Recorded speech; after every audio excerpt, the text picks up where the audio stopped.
All right, welcome everybody. Thanks for coming back and joining us. I can see that there's a couple of you that have been with us most of the day, so that's really appreciative.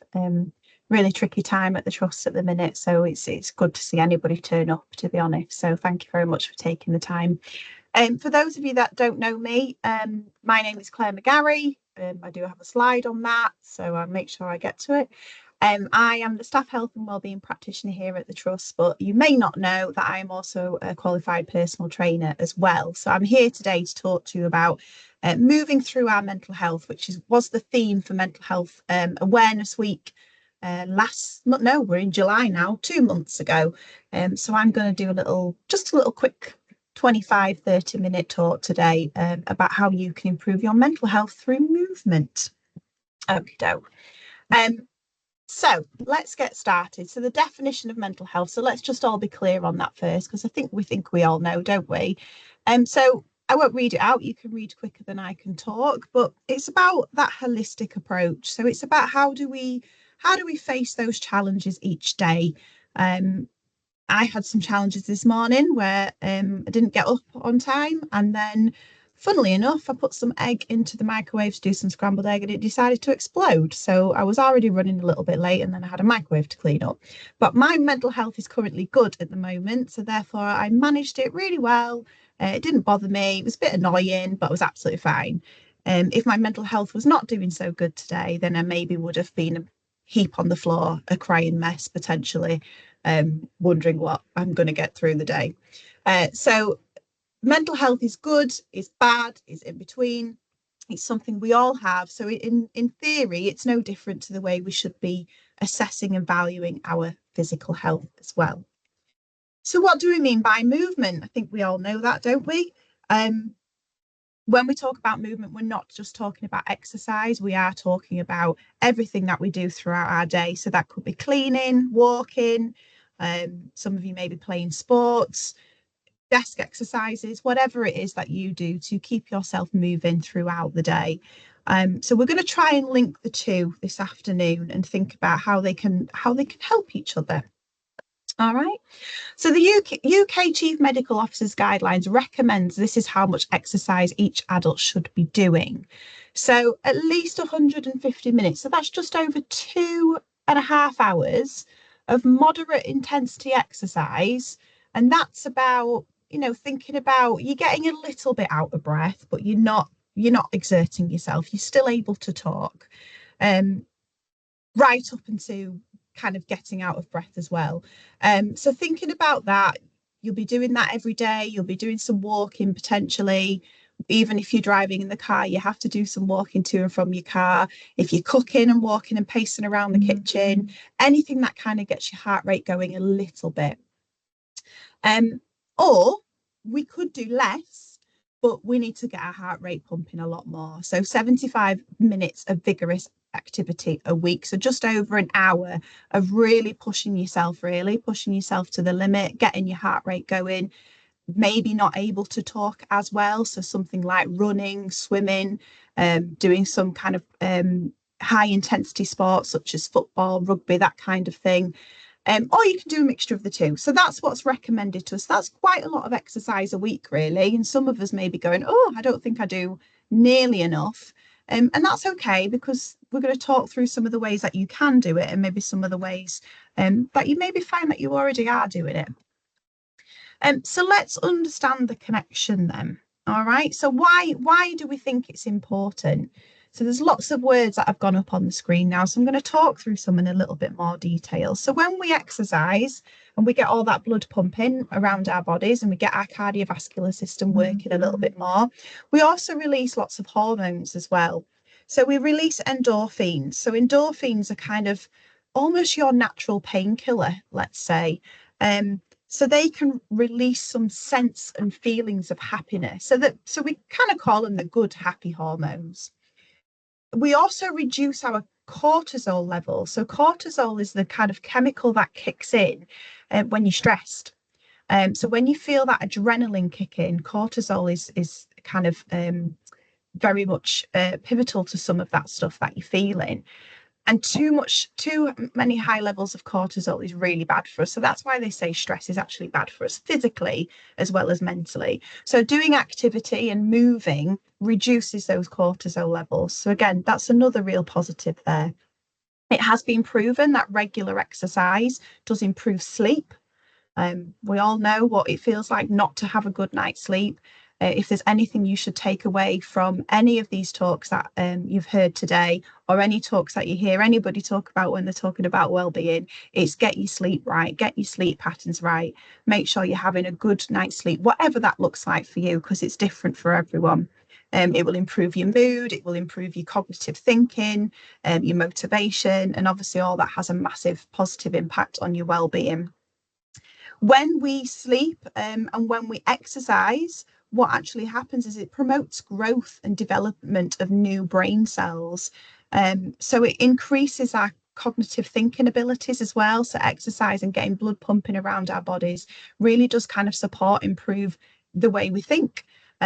So again, another real positive for us there. I think things that we also forget to think about as well, our social interaction. You know, a lot of us maybe use activity as part of our social network, whether that be that you're part of a team, a walking club, you go to the gym, you say hi to people, whatever that looks like. So it can have a real positive impact on our social well-being. I think it goes without saying, you know, the more activity we do, it will improve our self-esteem. And it's not just about our appearance. Yes, it will improve our appearance and the way we feel about ourselves. But it also has something around, you know, goals, and you're achieving your goals and you're getting up and you're doing something and you feel like you've achieved something outside of maybe your normal working day. So I know when I get up in the morning and I take my dog for a walk, I feel really good about that. I know like I've ticked that off and she's been walked, but I know that I've managed to get some activity and maybe 3,000 steps in before I've even sat down at my desk. So for me, that, you know, it makes it feel really good and positive and kind of improve that confidence and self-esteem. Lots of people use activity as a coping mechanism as well. So if we are struggling with something, whether it be stress or whether it be something poor mental health related, or maybe we're just dealing with a problem or a challenge at that particular moment, you know, walking can be really good for your thinking. Along with many other activities, but it's a good thing to kind of have a bit of a distraction technique, be mindful and you know, do some problem solving as well. And then finally, it's also a mood regulator is exercise. So because it increases not only the endorphins, but the serotonin and dopamine in our systems as well. And again, they're words and hormones you've probably heard of that are associated with it, with happiness. I mean, that's not factually correct, but they do increase the way we feel more positive, and we're getting all those really good hormones pumping around our body. So loads and loads of positives as to why we should be doing different types of movement throughout our days. So what do we mean by different types of movement then? So we've got active movement. So this is something like walking, jogging, swimming, cycling, something that requires us to be physically active. Okay. It engages our muscles and it requires that energy expenditure.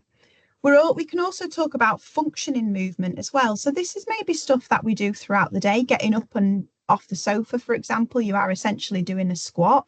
If you can manage it without your hands, you're standing up from a squat position and going back to a squat position. So things like strength exercises, balance exercises, things that we will be doing throughout our daily lives, but we can also do different forms of activity with this as well. So those of you that maybe go to the gym, you'll be doing lots of kind of functional stuff as well if you're working at the gym. Cardiovascular exercise, I think we all know what that is. So that's what we've talked about, where you're really getting your blood pumping and your heart rate going, and you're really having to work. So it's that endurance. So running is probably the best example you can have from that. I've already mentioned functional, but there's also strength training as well. So that could be, it doesn't have to be using weights. It could be using your body as a weight. You know, your body is a really good weight to use.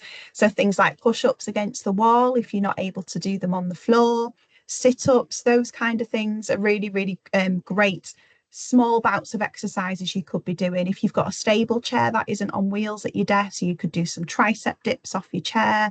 So lots of things that you can just kind of pop in there. And that will help improve our metabolism as well, and also support our bone density. So as we get older, we obviously deteriorate. I think we get to like the age of, I want to say like 28, 31, something like that. We get to a certain age and our cells actually start to die. They stop growing and they start dying. So this can really help with some of that deterioration that's inevitably going to happen with everybody.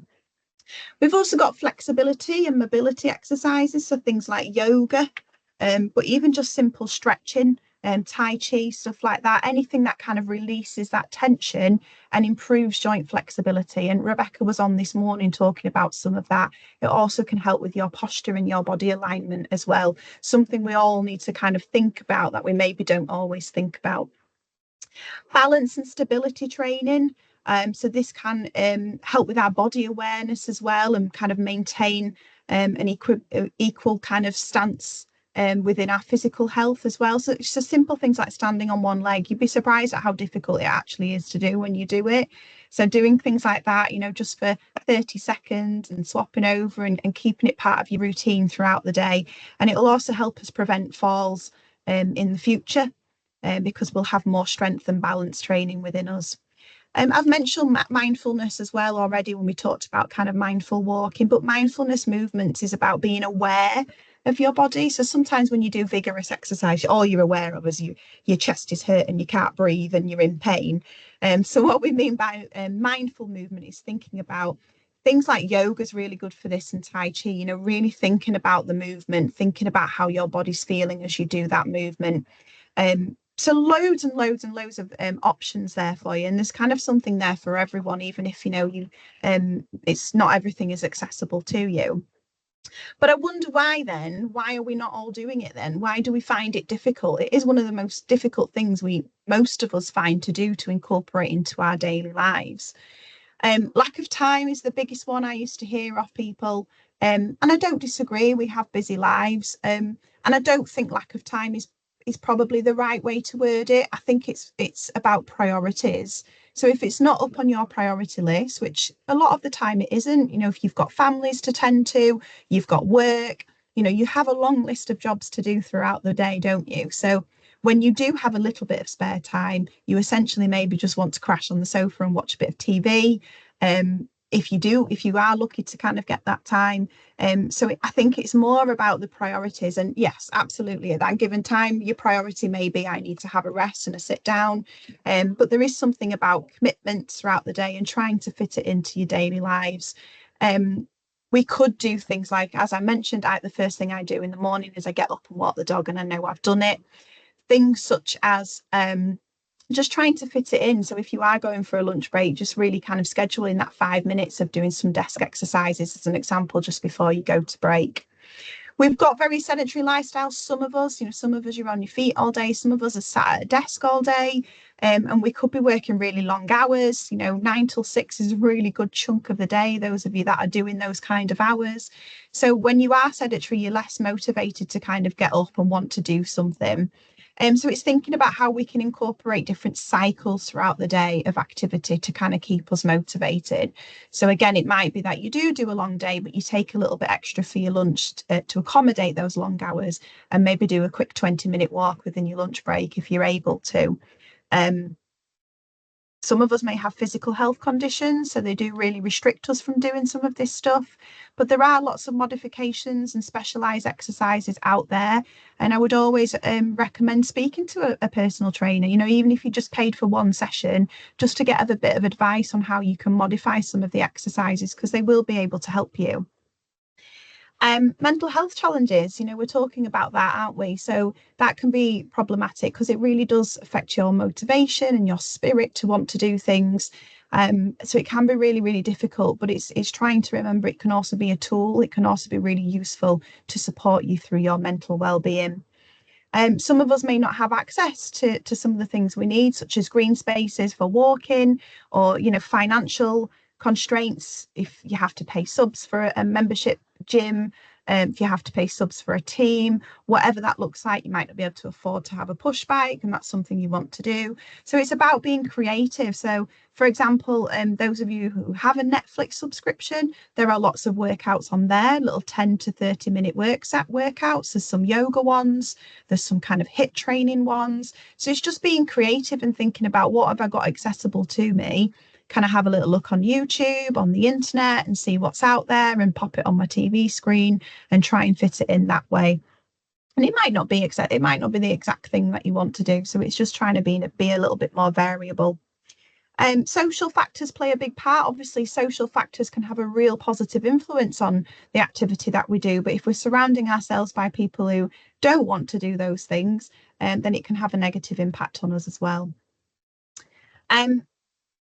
Self-confidence is a big thing. So a lot of people I used to work with would say, oh, when I'm not going to the gym, I wouldn't know what to do. And well, actually, nobody knows what to do when they first go to the gym. So it's just about beating down some of those barriers around self-confidence and taking that first step. And once you've took that first step, you're on the road to feeling a little bit more confident and a bit more settled with some of the things that you do. So again, thinking about what that looks like. Can you educate yourself via the internet, do a bit of research? Can you go and speak to a colleague or a friend who maybe does things already that you're interested in? Or like I said, if you do have the money, maybe purchasing a personal trainer for a few sessions just to get you started. I know lots of people that do that. A personal trainer shouldn't be for life. They should just be able to kickstart you and motivate you and give you lots of ideas and tools to work with. Having a lack of motivation, I think we can probably all relate to that, can't we? Whether that be because we're tired, whether that be because we've just got a lot on our plates and we're feeling overwhelmed. So I think it's about setting realistic goals. So, don't think you're going to go to the gym 3 times a week if you've never gone to the gym before. That's a huge shift. That's a huge change for someone. So it's setting those realistic goals of actually, I might just try and go once. Brilliant. Let's see what next week looks like. Maybe I'll try and go once again, or maybe I'll do a walk. Just trying to think about what really does fit around your lifestyle and making sure what you're doing you do enjoy.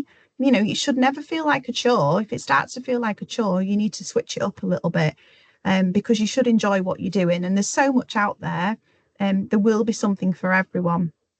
Okay. So movement doesn't mean having a gym membership. So I know I've talked about that already, but it really doesn't. So let's think about some of the other things we can do. So when we're at work, there's a list here.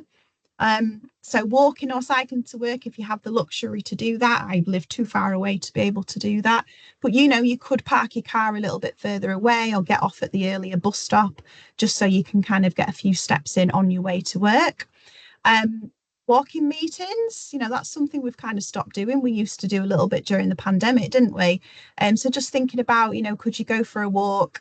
Could you go sit in the garden when the weather's nice, just kind of getting yourself outdoors? Or if you're at home, have you got the option for you both to go on a little walk and have your meeting, depending on obviously who you're meeting. If you're having one-to-ones, that's a really good example. We've talked a little bit about having active breaks, so trying to make your breaks a little bit more inclusive to your activity. Even just standing up is really good because it gets your body moving, it gets all your brain function going. So just standing up, shaking it off, that's all you need to do sometimes, just to kind of get yourself out of that slump.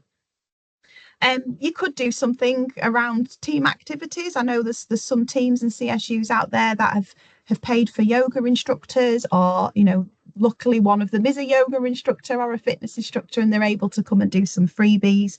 So there's lots of things out there that you can kind of think of, but even just something simple as having a walking group, Wednesday walk, something like that for those that are able to, and just thinking a little bit differently around things.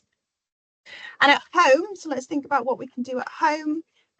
Again, you will be doing lots of these things already. So those of you that don't live in a bungalow and you have to climb the stairs, you can use the stairs as a tool. So, to maybe take 3 trips to get something instead of just the one and carrying it all, as an example.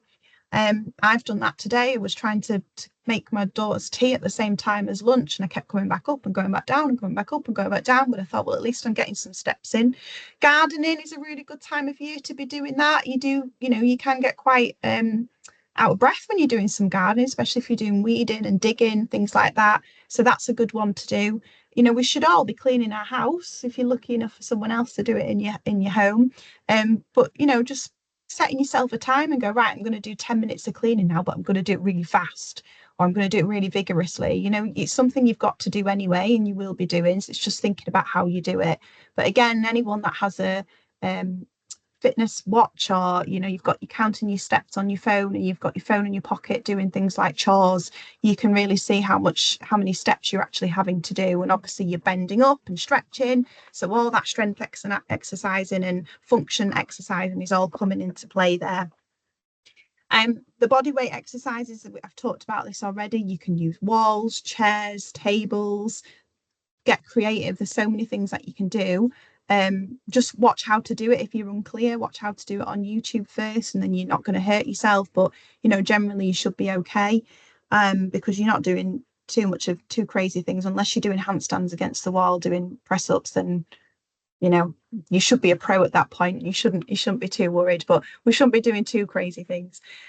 Dancing to your favorite music. A lot of us love music. It's not just good for your activity, it's good for your well-being as well.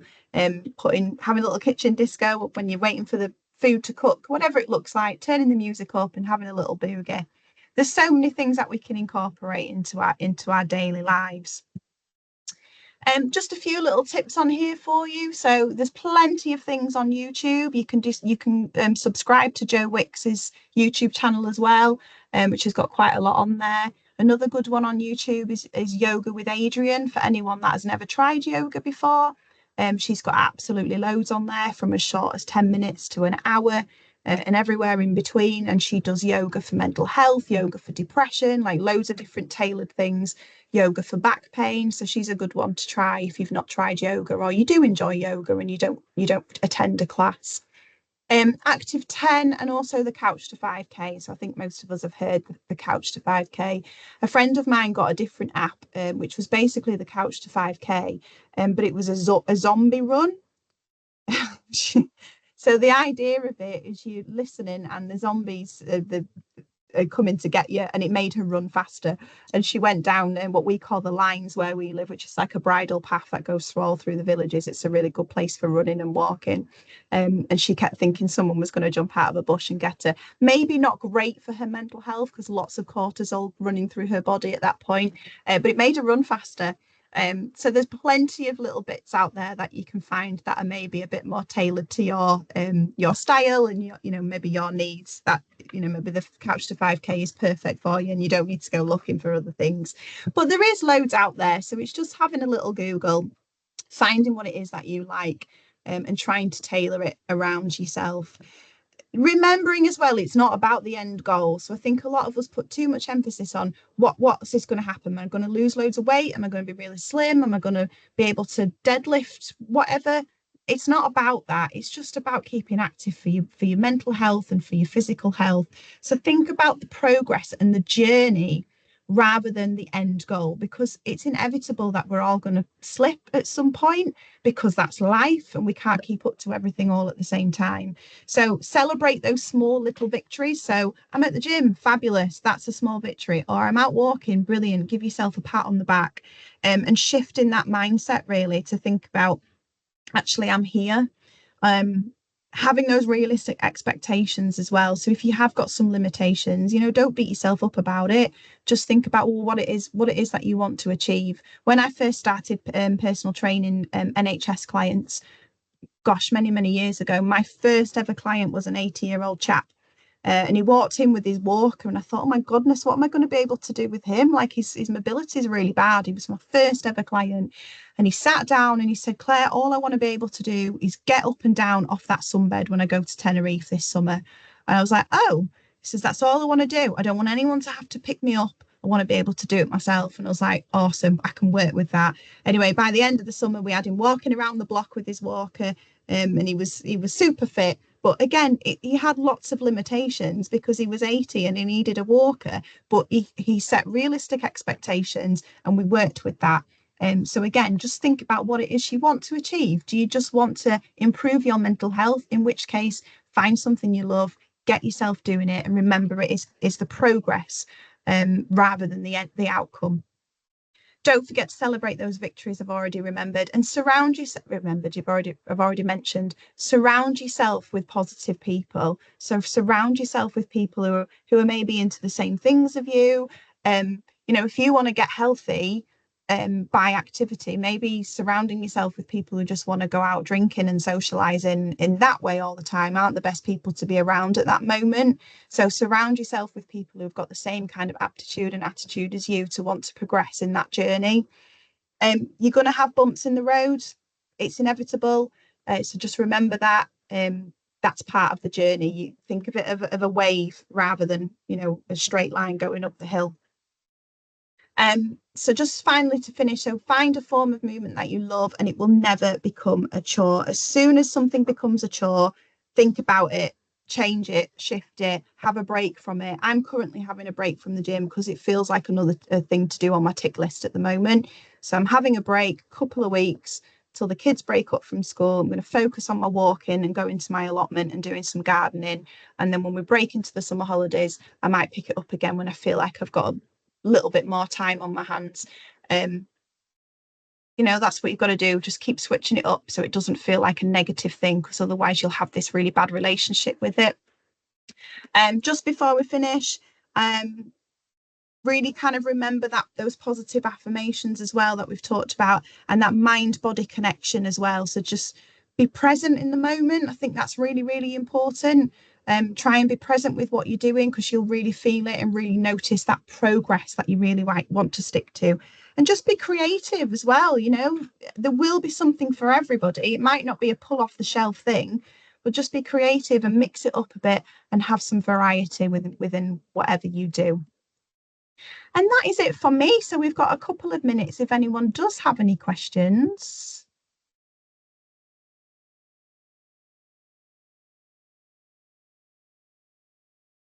Okay, I don't think we do. So I will stop recording.